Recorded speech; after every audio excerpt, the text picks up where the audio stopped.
brought to you by our friends of the British Council.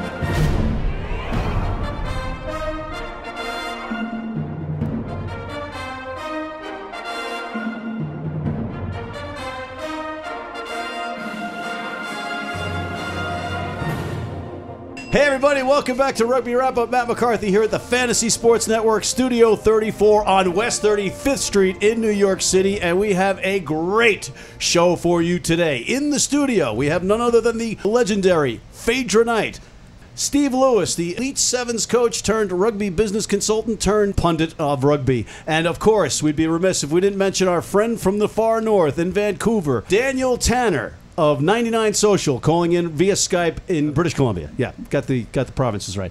Hello, everybody. Good afternoon.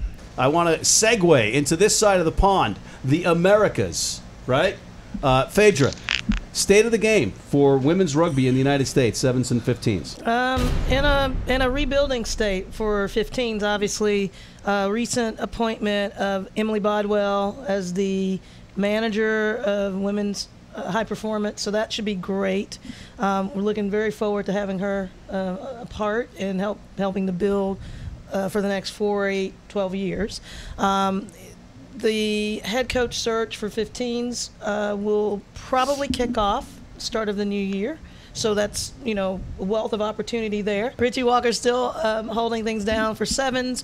Obviously a tremendous start for the women's 7s program in Dubai. I don't think it was their best performance over time, but it certainly was a good start at placing second. Yeah, playing in the final in Dubai, I thought it was awesome. But, sure. The women still only have 5 stops as opposed to the men's 10 stops, and they drop Vegas. Yes, and so this is something that I've actually had conversations with World Rugby about. There needs to be more competition for the women on the circuit, and there's no way around that. So I look forward to more competitions coming up in the 2018-2019 on the 2018-2019 circuit. But everybody out there, if there's something you want to see, it's up to you to communicate with World Rugby. Let them know. Let USA Rugby know. Let your comments be heard about that. Let them know that there's demand for it. But yeah, that's the only way the competition's going to get better and players are going to get better, and the overall, women's game is going to get better if we play more. And as a member of the board of directors, you can help facilitate that. Stephen, the men's side. Well, just on the women's side, you've professional women's 15s leagues planned by England, New Zealand, yep, and Australia. Yep. All subsidized by the respective unions. So not free market forces. There's an understanding that to plant the seed, to make the flower grow, you've got to plant the seed. So there's something perhaps the USA board and USA high performance people might want to think about. On the men's side, last year won the AR6 for the first time back in March, which was decent with a youngish team. Earliest qualification ever for the World Cup, so that was probably the big win. So qualified for Japan early. Obviously a transition from a coach who didn't live here, John Mitchell, who delivered, to a coach who doesn't live here, Gary Gold. So we may have saved money for 9 months not having a head coach, but we still don't have a men's head coach or a women's head coach in place at this moment. Wait, now think about that. You're both involved in the governing bodies of USA Rugby. Are we not paying Gary? Phaidra has influence. I'm merely on Congress. Are we not paying Gary Gold right now? Can't comment. I'm not at liberty to comment. Why not? Because honestly, I don't know if we're paying him or not. All right, do you know? I don't know. All right, well, you two both fired. Let's go north of the border to Canada, my friend. What's going on with Canadian rugby? Well, firstly, for the American job, I'd like to volunteer Warren Gatland, because you can have him. Well, that's a segue we don't have time for. Stay focused. The Rugby Canada have recently moved the majority of their operations to Langford, where they're sort of their academy's based now, and so they've let go a couple of senior figures. The most notable being Jim Dixon, who was the team manager for several years. That's been greeted quite warmly amongst Canadian rugby fans and people in the know. Alan Vanson's shaking the office up and shaking the structure up, and we're just basically waiting to see if these guys that have come in, they've seen the lay of the land now, and they're making changes. So we're just gonna going to see how that pans out and see if they can build a structure that encourages both youth rugby, the female market, and as well as strengthening the men's 15s team. Yeah, you got a couple of big games though coming up against Uruguay, which are vital, right? World Cup qualifiers. I mean, that's got to be the priority for Canadian rugby. 100%. One of the things we're going to talk about is that the Canada play Uruguay on the 27th at BC Place, and yes, that's a huge must-win game for Canada for them to get into the World Cup. I think this might be, if they don't qualify, this might be one of the only World Cups they haven't qualified for in history. All right, things to look for in 2018 in the United States and in Canada. All right, I'm going to go with Steve Lewis first.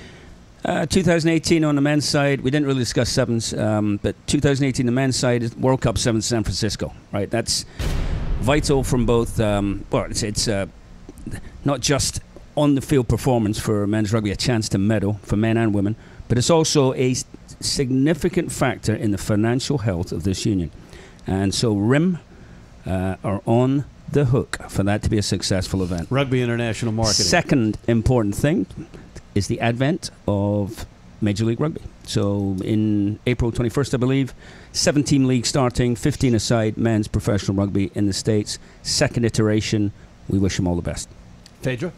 Same. I'll echo women's success in the Sevens World Cup in San Francisco.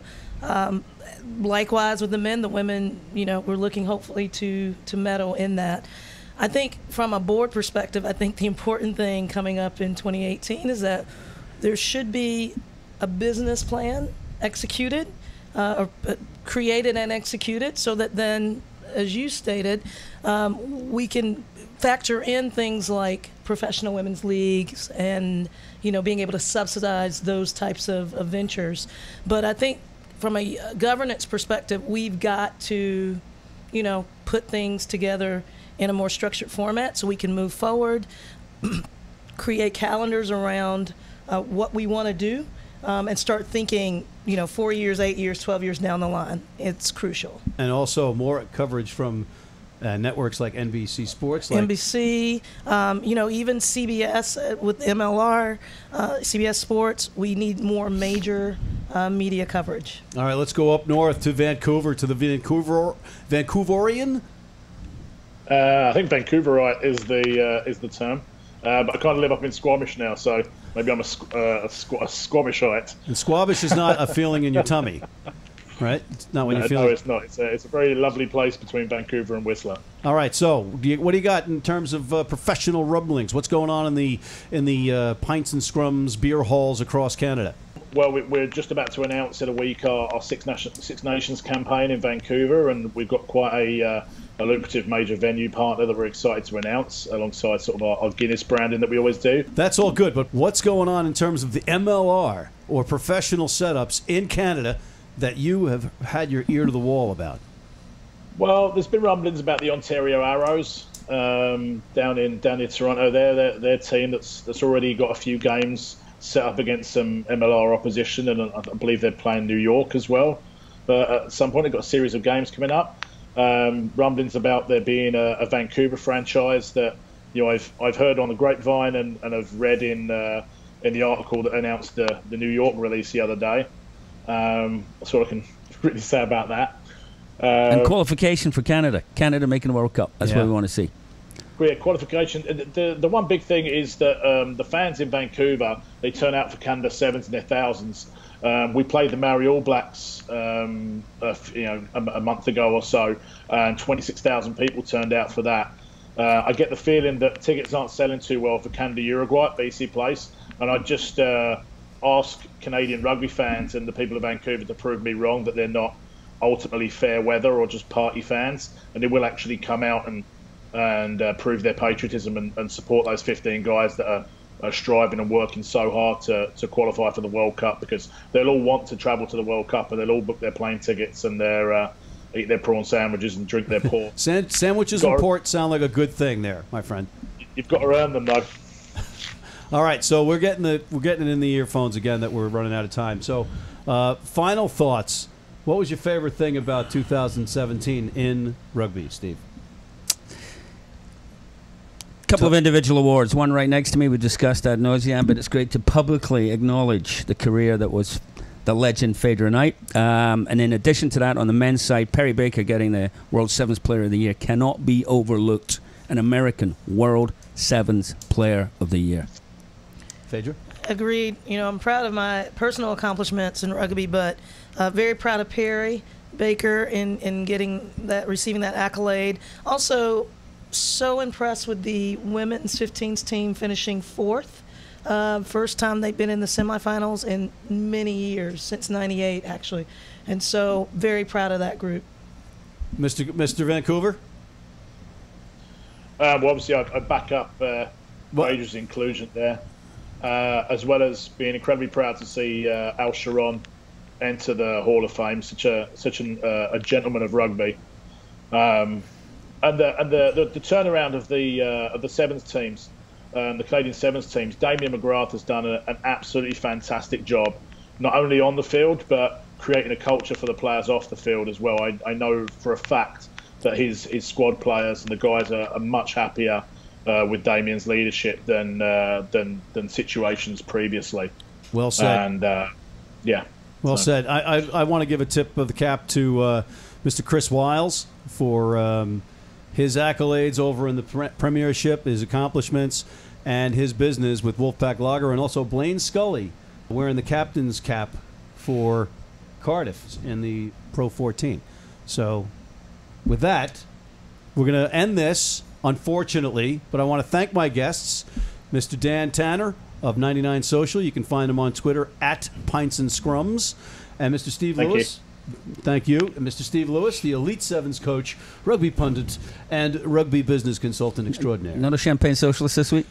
Always a champagne socialist. And Phaidra Knight, the Hall of Fame rugby player turned NBC analyst. And on that note, Matt McCarthy for Rugby Wrap-Up on behalf of my esteemed guests here at the Fantasy Sports Network Studio 34 on West 35th Street in New York City, signing off.